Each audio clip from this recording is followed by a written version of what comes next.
할렐루야. 할렐루야. 성령의 기름과 또 회복의 은혜가 임하는 그런 예배가 될 줄 믿습니다. 우리 옆에 보고 인사 한번 나누겠습니다. 사랑합니다. 축복합니다. 사랑합니다. 축복합니다. 한 번 더 합니다. 새해 복 많이 받으세요. 새해 복 많이 받으세요. 사랑하는 성도 여러분, 올 한 해 여러분 새해 복 많이 받으시고, 하나님께서 올 한 해 여러분과 여러분의 가정과 여러분 행하시는 모든 일 위에 감당할 수 없을 만큼의 큰 은혜를 더해 주시기를 예수님의 이름으로 축원합니다. 연말이 되기도 하고 연초가 되면 연합장들이 오곤 합니다. 요즘에는 연합장이 잘 안 옵니다.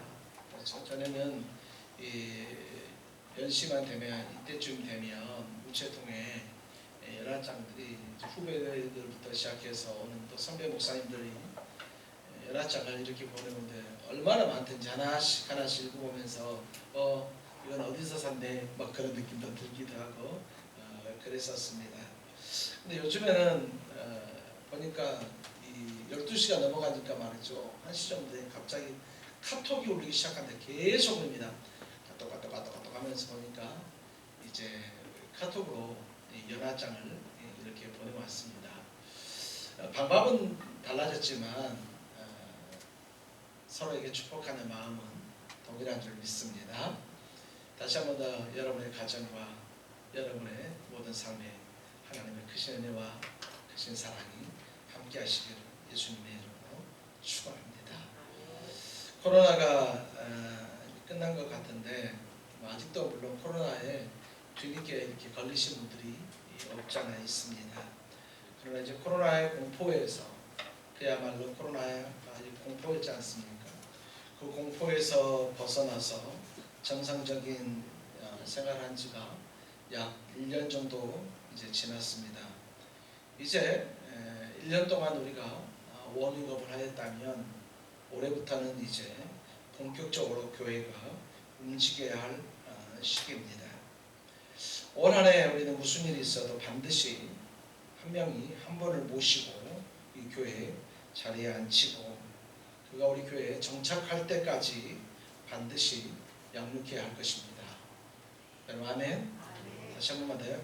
반드시 한 분이 한 분 이상을 교회에 모시고 오셔야 되고요. 그분이 이곳에서 잘 정착하여서 학습받고 또 세례받고 그래서 교회에 완전히 정착할 때까지 여러분들이 그분들을 돌보고 그런 일들이 있기를 소망합니다.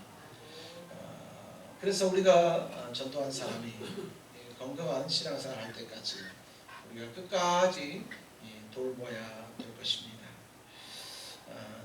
성도님들도 그렇겠지만 가을이나 또 봄이 되면 초청장을 참 많이 받습니다.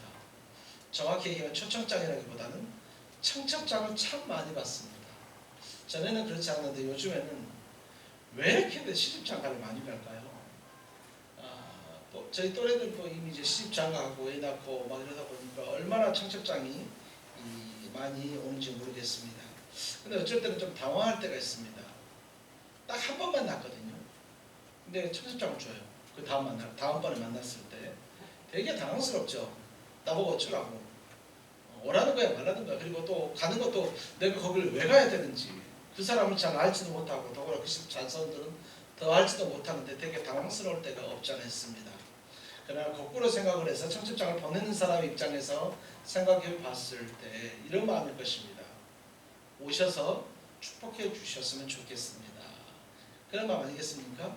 우리 청첩장 보내면서 한 장당 5만원씩 계산 이렇게 해가지고 보낸 거 아니지 않습니까? 혹시 그러시나요? 청첩장을 보낼 때는 와서 꼭 함께 했으면 좋겠다. 그래서 이 결혼식이나 이 예식에 꼭 동참했으면 좋겠다. 그런 마음으로 초대를 하는 경우가 있습니다. 자, 오늘 저와 여러분들 읽은 오늘 본문에도 이런 초청과 관련된 말씀이 있습니다. 이 초청과 관련된 이 말씀을 통해서 하나님께서 오늘 우리에게 말씀하시는 그 말씀이 무엇인지를 우리가 한번 알아보는 그런 시간이 되길 원하는데요. 성경에 보면 우리가 알고 있는 어떤 부자 청년이 있습니다. 그 부자 청년 관원이 예수님에게 나와서 이렇게 물어봅니다. 선한 선생님이여, 내가 무엇을 하여야 영생을 얻으리까? 선생님, 내가 무엇을 해야 영생을 얻겠습니까? 이렇게 자기 딴에는 말이죠. 정말로 심각하고 중요한 얘기를 이렇게 합니다. 내가 무엇을 하여야 영생을 얻겠습니까? 그런데 이 질문에는 한 가지 잘못된 전제가 있습니다. 그 전제는 뭐냐면 내가 무엇을 하여야, 그러니까 무엇을 열심히 하면 구원을 받을 수 있습니까? 내가 무엇을 열심히 해서 하나님께 보태드리면 우리가 영생을 얻을 수 있습니까? 라고 이렇게 물어본 것입니다. 왜냐하면 모르기 때문에 무지의 소치죠. 알지 못하니까 말이죠. 내가 무엇을 해야만 구원을 얻겠습니까? 이렇게 물어보는 것입니다. 사랑하는 성도 여러분, 만약에 말이죠. 우리가 내가 무언가를 해서 구원을 얻을 수 있다면 주님께서 굳이 십자가에 못 박혀 달려 돌아가실 일도 없을 것이고 굳이 오실 일도 없었을 것입니다. 굳이 성탄절이라는 명절이 있을 이유도 없었겠죠. 그렇지 않습니까? 여러분 굳이 말이죠. 우리가 할 수 있는데 뭐하러 그러겠습니까? 우리가 조금만 더 열심히 해서 말이죠. 큰 높은 산인데 그 높은 산 가는 게 너무 험난하고 어려워요. 그런데 아무나 그 산을 무조건 정상에 올라가서 어떤 바위에 손만 대기만 하면 여러분 천국 갈 수 있다면 우리가 얼마든지 노력할 수 있습니다. 굳이 예수님 믿지 않아도요 됩니다. 요즘 같으면 헬기 타고 가서 올라가가지고 거기에 내려가지고 손 대면 됩니다. 그렇지 않겠습니까? 그런데 말이죠. 결코 우리의 힘으로 구원을 얻을 수는 없다는 것입니다. 내가 할 수 있는 것은 없다는 것입니다. 내가 뭔가를 해서만 된다고 한다면 되는데 결코 그럴 수 없다는 것입니다. 그렇기 때문에 예수 그리스도께서 이 땅에 오시게 된 것입니다. 하나님께서 그의 독생자 예수를 이 땅에 보내신 이유가 무엇이냐? 내가 스스로 할 수 있는 것이었고 내가 스스로 아무것도 이룰 수 없기 때문에 오직 살아계신 하나님 예수 그리스도 그분만을 믿을 때에야 구원을 얻을 수 있다. 여러분 그것으로 주님께서 오신 것입니다. 여러분 이 사실을 믿는 여러분들이 되기를 소망합니다. 여러분 아멘. 하나님이 세상을 이처럼 사랑하사 독생자를 주셨습니다. 도대체 하나님이 얼마나 사랑하셨습니까? 구원은 십자가를 통해서만 이루어집니다. 구원은 십자가를 통해서만 이루어지는 것인데 이 십자가가 형틀의 십자가가 아니라 이 예수 그리스도가 못 박히신 그 구원의 십자가를 통해서만 여러분 이루어진다는 사실을 반드시 믿으시기를 소망합니다. 여러분 가운데 내가 필요한 것을 또 내가 원하는 것을 얻기로 원한다. 또 내가 소망하는 것을 얻기로 원한다. 그렇다면 어떤 세상적인 것이 아니라 오직 예수 그리스도 그분을 통해서 나아가는 여러분 되기를 예수님의 이름으로 축원합니다. 자 오늘 본문에 보니까 한 잔치에 여러분 사람을 초청하는 모습이 나옵니다. 16절 한번 볼까요? 16절 어떤 사람이 큰 잔치를 베풀고 많은 사람을 청하였더니 16절 말씀을 좀 띄워주세요. 어떤 사람이 큰 잔치를 베풀고 많은 사람을 청하였다 이렇게 얘기를 하고 있습니다. 여러분 그러니까 이 어떤 사람인지 모르는데 물론 우리는 비유를 다 알기 때문에 이분이 하나님이시다는 것을 알고 있습니다만 자 오늘 비유를 통해서 이렇게 말하는 거예요. 어떤 사람이 큰 잔치를 베풀고 많은 사람을 초청합니다. 스케일이 여기 뭐라고 되어 있냐면 큰 잔치라고 하는 거예요. 그러니까 보통 일반적으로 볼 수 없는 큰 잔치였던 것 같습니다. 그렇게 큰 잔치를 합니다. 그렇게 하는데 불행한 사실은 말이죠. 그 말을 듣는 사람들이 다 이것을 거절합니다. 이 초청을 받고 오는 것을 다 이 16절만 띄워주세요. 이 초청을 받은 사람들이 다 거절을 하게 됩니다. 자, 거절하면 이 잔치를 배설하는 사람 입장으로서 어떨까요? 상당히 기분이 나쁠 것 같은데요. 야, 문 닫어. 야, 우리끼리 먹자. 이렇게 끝날 수도 있을 것 같은데요. 그러나 그렇게 하지 않습니다. 21절에 보니까 주님은 또다시 사람을 초청하십니다. 21절에 보니까 종이 돌아와 그 주인에게 고하니 집주인 노아의 그 종에게 이르되 빨리 시내의 거리와 골목으로 나가서 가난한 자들과 21절입니다. 가난한 자들과 몸 불편한 자들과 맹인들과 저는 자들을 데려오라 하니라 이렇게 얘기를 하고 있습니다. 처음에 멀쩡한 사람들 그래도 밭을 사고 소를 사고 장가들었던 이런 사람들을 초청했는데 아무도 오지 않습니다. 그러자 이 주인이 다시 종에게 말할 때 너는 가서 거리나 골목으로 가서 가난한 사람들, 몸 불편한 사람들, 맹인들, 저는 사람들을 다 데리고 오라 그렇게 얘기를 합니다. 자, 그런데 이들에게 한 가지 공통점이 있습니다. 보실래요? 가난한 자들, 몸 불편한 자들, 맹인들, 저는 자들 다 하나씩 핸디캡이 있는 사람들입니다. 다 하나씩 장애가 있는 사람들, 뭔가 하나씩 부족한 사람들입니다. 가난한 사람들은요, 돈이 없어서 정말 가난한 사람들을 얘기하고 있습니다. 몸을 불편한 사람들, 참 이 개혁 개정할 때 잘 바꿨어요.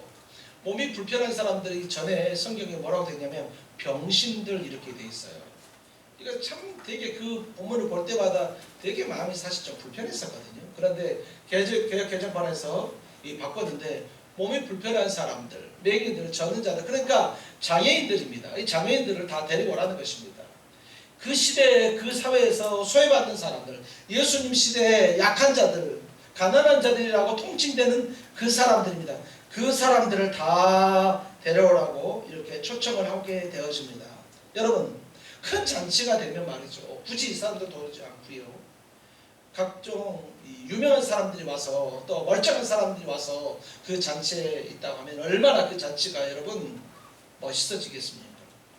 어떤 분이 저를 초청을 했어요. 다음 주인 것 같아요. 다음 주인지 그 다음 주인지 정확하게 초청장을 전화로만 초청을 하고 초청장을 안 보내가지고 잘 모르겠어요. 그런데 거기 보니까 정부 인사들이 대부분 다 오는 거예요. 그곳에 와서 하시는 말 민망하니까 목사님 와서 밥이나 함께 드시고 와있어 이렇게 얘기를 하더라고요. 그래서 제가 무슨 말인지 알고 네 알겠습니다 이렇게 얘기를 했는데 여러분 그런 잔치에 가가지고 말이죠. 갔더니 대통령이 와 있어요.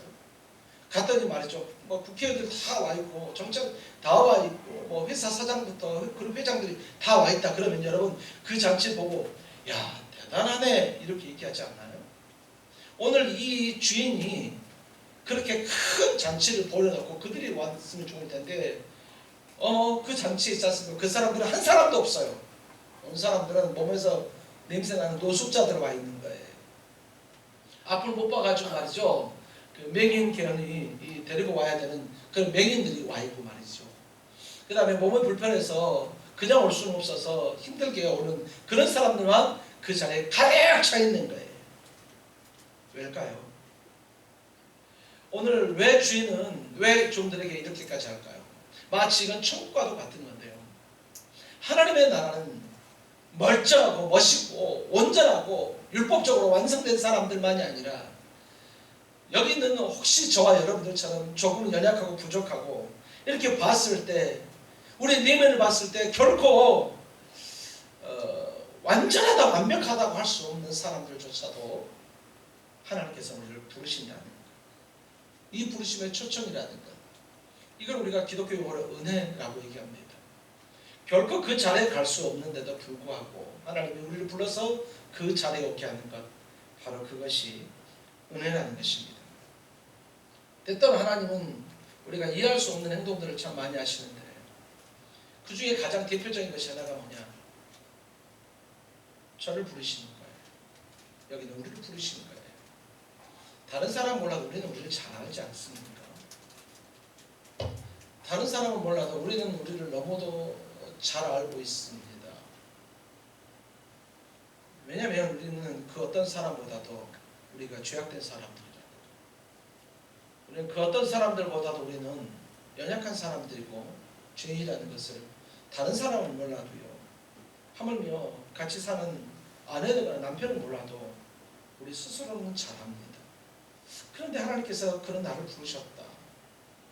여러분 이것이 얼마나 큰 은혜인지 모릅니다. 에베소서 2장 8절 9절에 보니까 너희는 그 은혜에 의하여 믿음으로 말미암아 구원을 얻었나니 이것은 너에게서 난 것이 아니요 하나님의 선물이라 행위에서 난 것이 아니니 이는 누구든지 자랑치 못하게 하려 함이니라 라고 이렇게 말합니다. 하나님께서 우리를 불러주시는 것이 여러분 얼마나 큰 은혜인지 모릅니다. 재산 정도에 따라서 부르셨다면 아예 근처도 못 갈 것 같고요. 심령이 깨끗하고 죄짓지 않고 마음이 청결한 것으로 봤다면 감히 근처에 가지도 못할 것 같고요. 우리의 인간의 됨됨이를 봤을 때 봐도 우리는 주님 앞에 과연 설 수 있을까? 아니 감히 설 수 없을 것입니다. 그러나 그럼에도 불구하고 주님은 우리를 부르신 것입니다. 오늘 본문에 보면 여러 번의 초청이 있는데요. 16절에 보면 한번 초청이 있었습니다. 베풀고 많은 사람을 청하였더니 이렇게 되고요. 그 다음 17절에 보니까 이제 잔치할 시각이 됐습니다. 그 전에는 초청을 했고 이제 언제 잔치하겠습니다 말을 했고요. 두 번째로 17절에 보니까 두 번째 초청이 있는데 잔치할 시각에 그 청하였던 자들에게 종을 보냈다 이렇게 하고 있습니다. 그러니까 두 번째 초청이 또 이렇게 있습니다. 그리고 21절에 보니까 또 골목으로 나가서 가난한 자들과 몸 불편한 자들과 맹인들과 저는 자들을 데려오고 병인 자들을 데려오라라고 이렇게 또 세 번의 초청이 또 있습니다. 그리고 이걸로 초청이 끝나는 것이 아니라 네 번째 초청이 또 있습니다. 22절 한번 보실래요?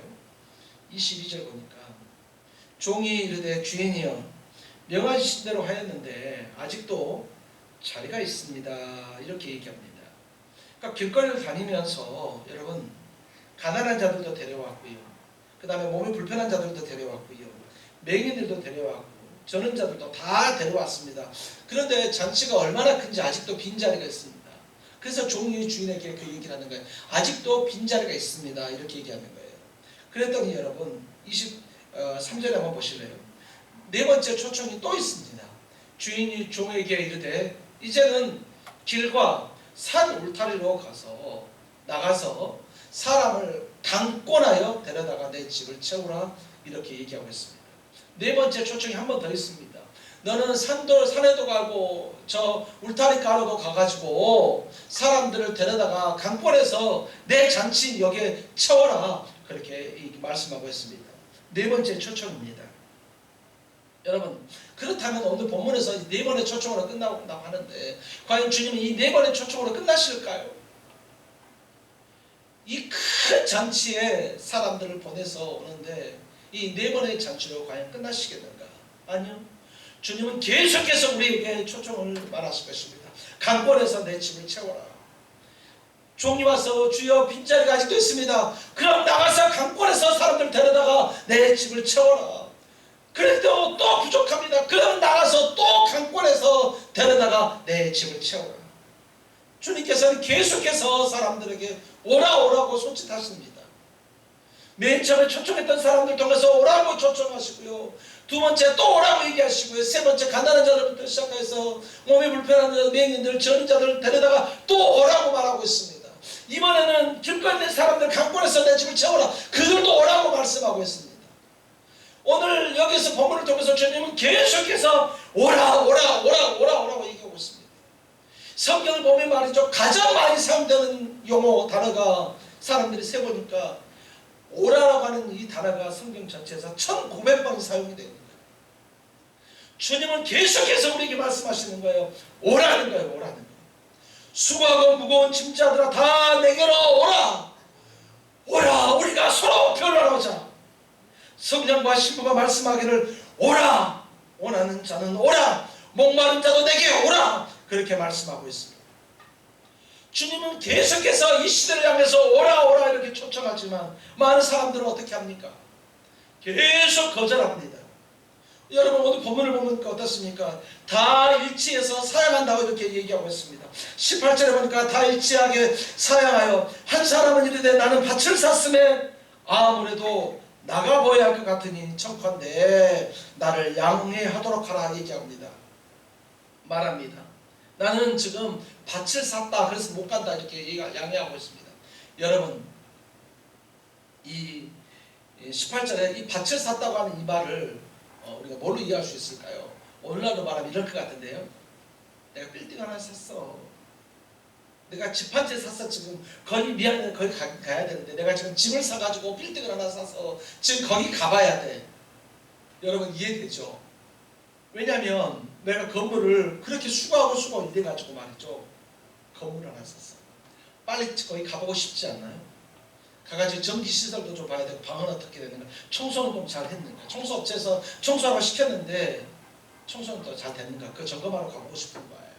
그러니까 초청한 사람한테 얘기하는, 미안해 진짜 가보고 싶은데 내가 이번 집 샀어, 그래서 못 갈 것 같아. 19절에 또 이렇게 얘기합니다. 또 한 사람이 이르되 나는 소 5개를 샀는데 시험하러 가니 청컨대 나를 양해하도록 하라. 오늘로 말하면 이럴 것 같은데요, 내가 이번에 차 한 대 샀거든. 여러분들 타고 싶은 차 있으신가요? 뭐 어떤 분들은 전혀 그런 것도 없는데 모르겠습니다. 저도 차를 참 좋아하거든요.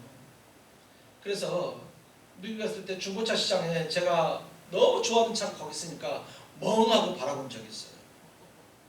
야, 참. 근데 작년부터 한국에 수입이 되기 시작했어요.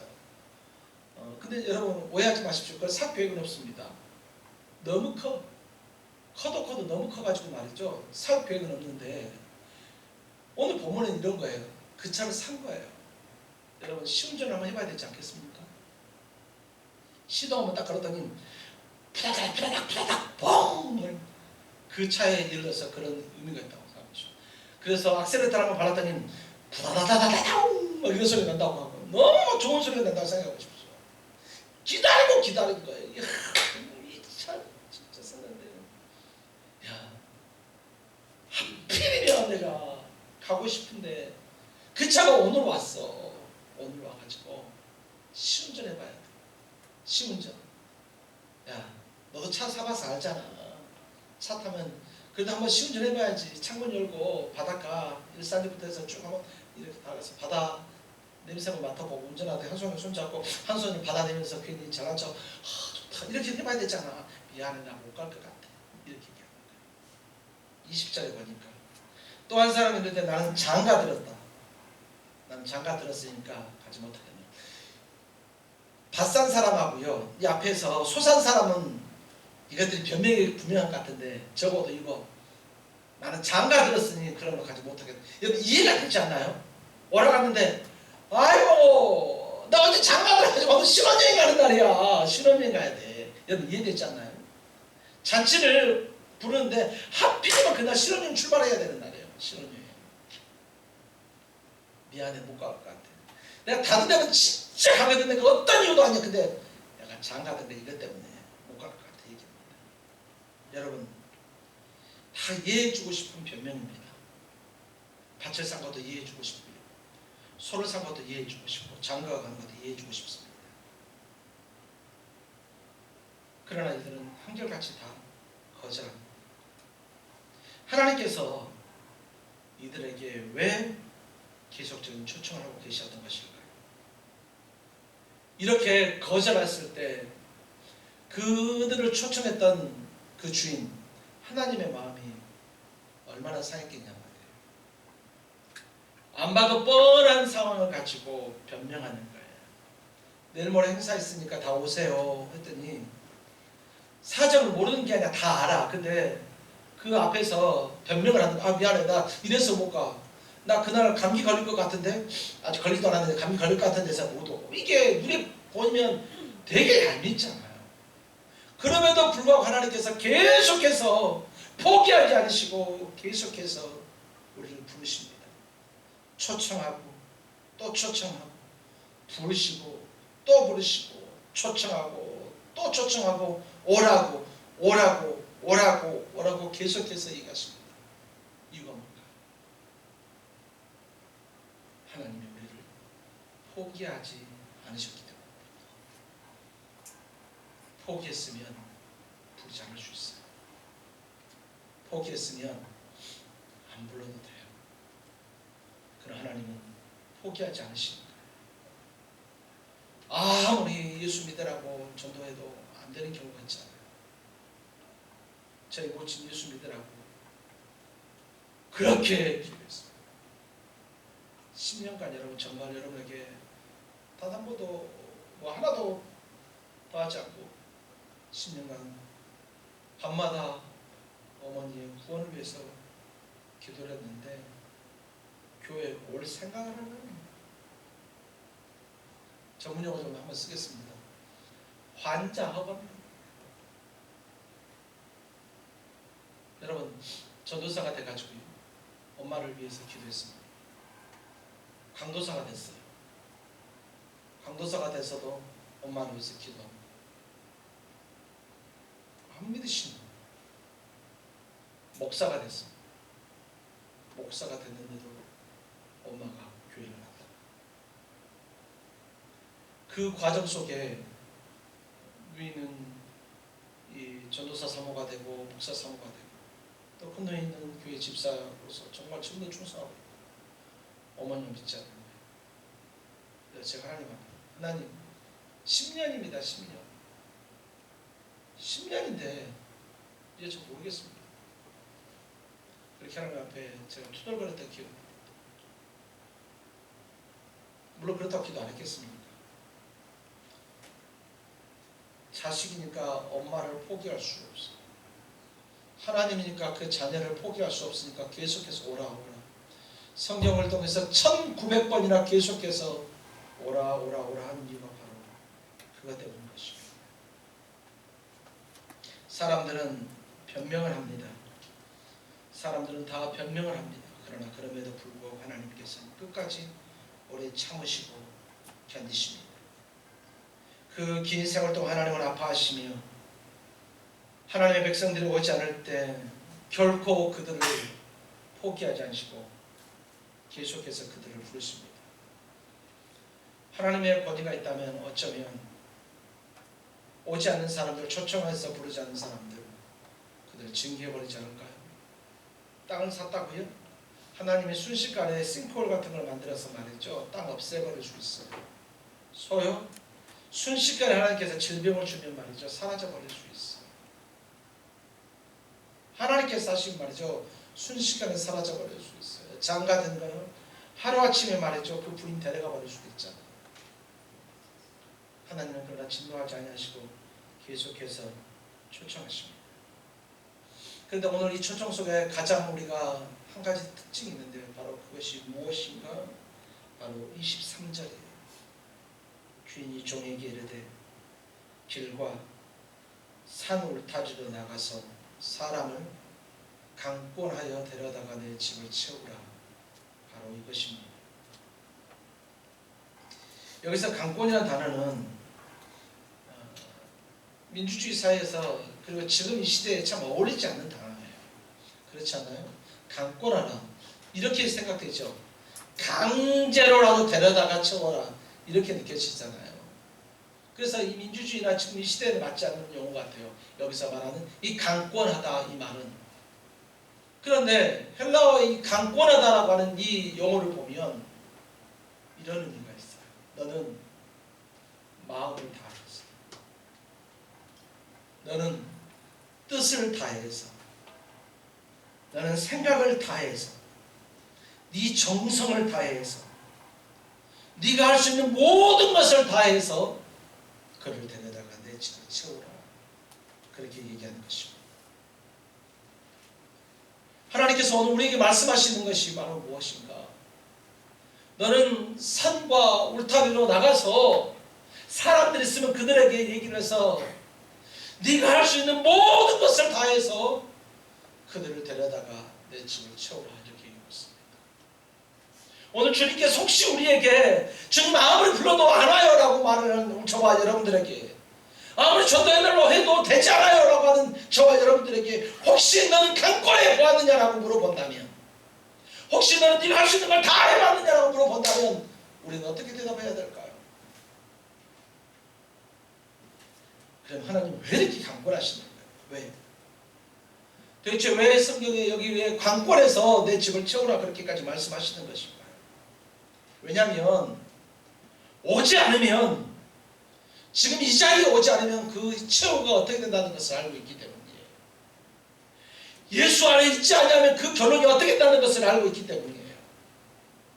예수 안에 있지 않으면 지옥의 그 불구덩이와 지옥의 그 비극, 영원한 유황불에서 그가 고통받을 수밖에 없다는 것을 우리는 너무나도 잘 알고 있습니다. 하나님은 그것을 너무나도 잘 알고 계시기 때문에 사랑하는 자들 향해서 강권에서라도 이 자리에 채워야 나야 된다. 네가 욕을 먹더라도, 네가 비난을 받는다 할지라도 네 사랑하는 자를 살려야 되지 않겠느냐. 마치 그러는 것입니다. 한 사람이 한 영혼을 전도해서 그가 예수를 믿을 때, 정말 그가 하나님만을 받을 때, 하나님만을 소망할 때 얼마나 그 기쁨이 있습니까? 그런데 이렇게 얘기합니다. 참 유별난다. 아이고 참 유난단다. 혹시 여러분 이런 말 들어보셨나요? 여러분 좀 들으셔야 됩니다. 예수 전하는 것에 대해서 이렇게 대하됩니다. 참 유별난다. 참 유별나기도 한다. 아이고 참 유별나도 믿고 있다. 진짜 아이고 참. 니나 믿어. 왜 나까지 데려가려고 그래. 이런 말 우리 좀 들어야 됩니다. 교회 나가기 싫어. 야 지금 교회 가는 꼴을 봐라. 지금 얼마 전에 어떤 그 승폭행했던 목사 그거 죽었는데 그 사람 봐라. 그들은 이단이거든요. 정통 기독교도 아니에요. 이단들이에요. 근데 마치 우리인 것처럼 해가지고 막 좀 계속해서 비난을 합니다. 여러분 그럼에도 불구하고 그렇게 비난하는 사람이 있음에도 불구하고 우리는 왜 나가서 강권해야 할까요? 그럼에도 불구하고 왜 우리 나가서 전도해야 될까요? 우리는 앞서 말했던 것처럼 그 이유를 알고 있기 때문입니다. 창세기 19장을 여러분 기억하십시오. 소돔과 고모라 도성이 이제 멸망하기 전입니다. 저녁쯤에 천사가 그곳을 방문하게 됩니다. 방문해서 이제 그곳에 있는 롯과 그 자녀들에게, 그 가족들에게 갑니다. 그리고 하나님께서 심판 내리실 거니까 나가자라고 얘기합니다. 그랬을 때 그들이 거기 들어가니까 뭐 도성 사람들이 와서 이들을 데려가려고 했던 거, 그 사실을 알고 있는데요. 자, 그렇게 저녁 때 왔는데요. 오늘 19장 15절에 보면 이렇게 기록하고 있어요. 동틀 때에 천사가 롯을 재촉하여 이르되. 동틀 때라고 하면 여러분 새벽녘이잖아요. 새벽에 롯을 재촉합니다. 네 아내와 네 딸 데리고 빨리 나가자. 빨리 이 성을 나가자 얘기합니다. 그러자 롯이 지체합니다. 좀 지체하면서 아유 뭐 지금 나가야 날 좀 밝으면 갑시다 막 이러지 않았을까요? 아니면 꼭 지금 가야 됩니까? 뭐 꼭 지금 임하겠습니까? 꼭 그렇게 했을지도 모르겠어요. 머리 벅벅 긁으면서 말이죠. 아우 졸리는데 기지겠으면서 그랬을지도 모릅니다. 근데 그때 이 천사들의 반응이, 그 사람들이 롯의 손과 그 아내의 손과 두 딸의 손을 잡아 인도하여 성 밖에 두었다 이렇게 얘기하고 있습니다. 여기서 그냥 인도했다 이렇게 되는 것은 여러분 그냥 잡고 끌고 간 거예요. 롯의 손 잡아 끌고 간 거예요. 그 아내 손 잡아 끌고 간 거예요. 두 딸 역시 손 잡아 끌고 간 거예요. 그리고 성 밖에 두었습니다. 그리고 얼마가 지났을까요? 갑자기 소돔과 고모라가 불바다가 되고 말았습니다. 천사들은 말이죠. 거기에 그냥 놔두면 이들이 죽는 거예요. 한숨 더 잘 수 있어요.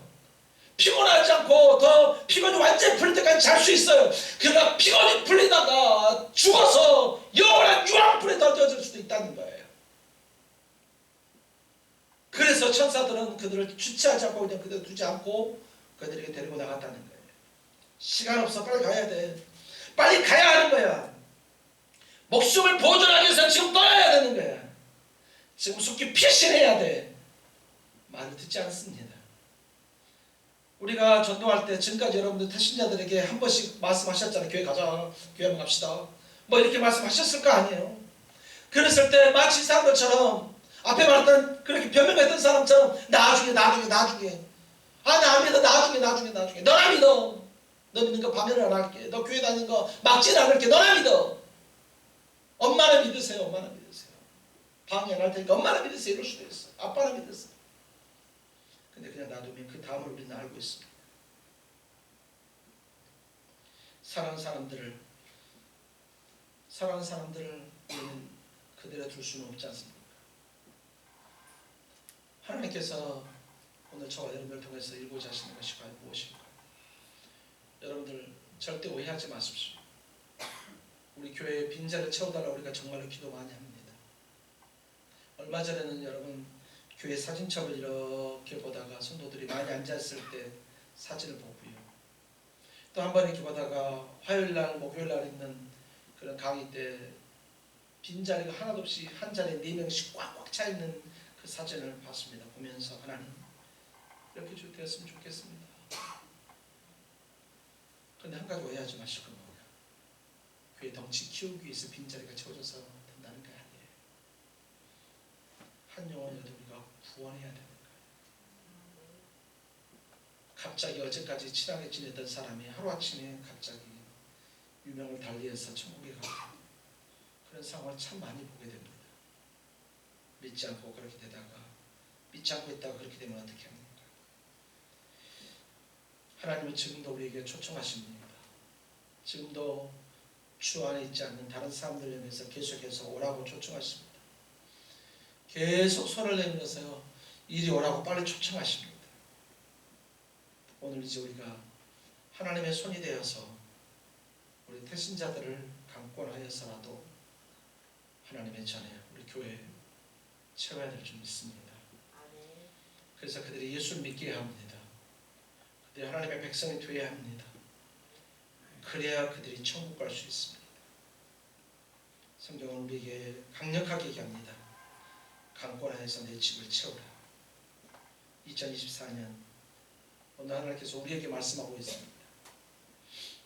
강권해서 내 집을 채우라.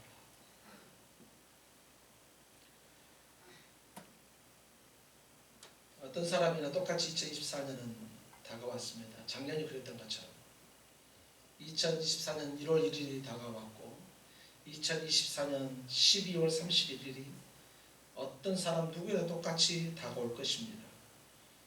그러나 결과는 절대 동일하지 않을 것입니다. 어떤 사람이나 태어났다면 죽음을 맞게 됩니다. 그러나 결과는 다 다르다는 것을 우리는 알아야 합니다.